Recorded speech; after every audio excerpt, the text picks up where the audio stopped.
Alright, now that I got this thing outside in the sun, it's going to finish drying.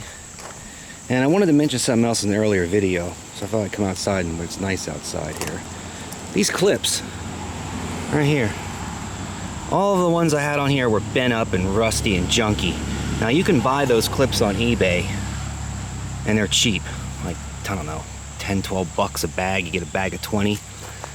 Always, if you're going to take a door panel off, especially this old style with like wires, you want to get a new bag of clips. So all these clips are replaced, and there's a reason, because you know, if you have to take this back off, you don't want to fight it. A lot of times I've seen these get messed up and guys try to put them in the hole and then hit them with their hand and it bends them up and it breaks all this area, and we don't want to do that, because you got to remember the door panels for this car are really, you ain't finding them. They're really rare. And Farrah's is pretty nice shape. So a little later on, we're gonna stick it in this door panel here. Car's coming along pretty good. All the trim's back on. I've got the back seat in, door panels are in. I'm about ready to take this cluster out, this gauge cluster out, to put Farrah's clock in. Look how beautiful that is. Look how nice that headliner turned out. We spent a bunch of hours cleaning this. All the trim is just gorgeous. Rearview mirror's polished, all this trim is polished. Gail did a really beautiful job on this. So we're gonna do the visor repair, put those back in, and then we're coming down home stretch. We are really close to putting this on the road. Oh, it just looks so beautiful. And that's the thing, I bought this car as a project, so I never saw the interior in it. But I am now, and it's just, oh, making me so happy.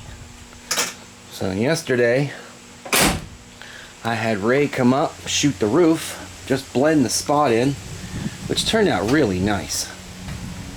I gotta cut it in, but for the most part, it's done. It's got to be finished, but it was tricky to blend this. But it's certainly better than looking at a big rusty spot on the roof. Once I'm done compounding all this out, I'm going to bring it up to about where Ray had blended it in here, and then leave it as it is. Because you know what, you don't even notice it now. But you can see it needs a lot of work. I got to cut it and I got to polish it, try to bring it back. I don't think it's going to get any better than the trunk. I cut the trunk 5 times, and you know, it is what it is. It's still nice though. See, you know, here's the thing. People walk up to a car and they're gonna look at it and they're like, oh god, it's such bad shape. Look, it's not perfect. Ah, it's, you know, it's got flaws. You know what? I love a car with flaws. When you get a really super nice car, and you've heard the story a million times, right?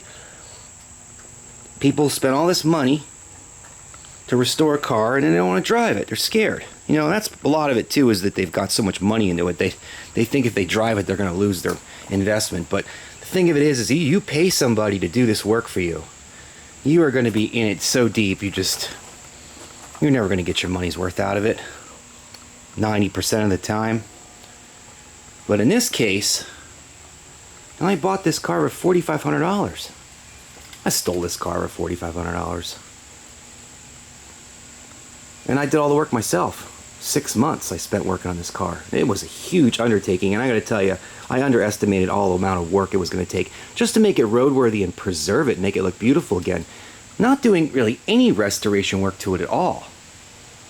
Just to make it a fully functional, clean, roadworthy car was a lot of work. But you know something though? It's so worth it. Because I think I've got about $4,000 in it. So total investment, and that's everything. Parts, materials, lots of materials. I've got $8 grand. $8 grand in this car. And I'll tell you what, I've been watching the market. People are looking for the new things. And you can laugh and you could probably say, ah, no way, Brian, there's no way. But I'll tell you what, 20 grand, this car's worth 20 grand. Maybe it's not everybody, but like I said to you in earlier videos, try to find one. Try to find a turquoise one. There's red ones out there. Black, white, gold. All the same old colors. Most common colors for a 64. But not that, boys. Not that. Just gorgeous. Oh, I can't wait to get this on the road. So there you have it. There goes a diesel. Whistling and dieseling away. Alright, so we're going to be back later. I'm not sure where we're going to go with this. Our videos kind of don't have any real direction or format, but we're going to try to make that better as we go along. We're just, like I said, we're just starting out and getting it going. So, I'm going to hang this door panel right there. Now it's got moisture barrier in it. It's all protected now, so that nothing's going to affect that door panel. I've gone out of my way to make sure that this thing is done right. I'm a little fussy. The cluster's going to come out today. We're going to get that clock set up that's running. So we'll bring you some more videos. We'll get back to it. We've got visors to repair. Until then, have a good one.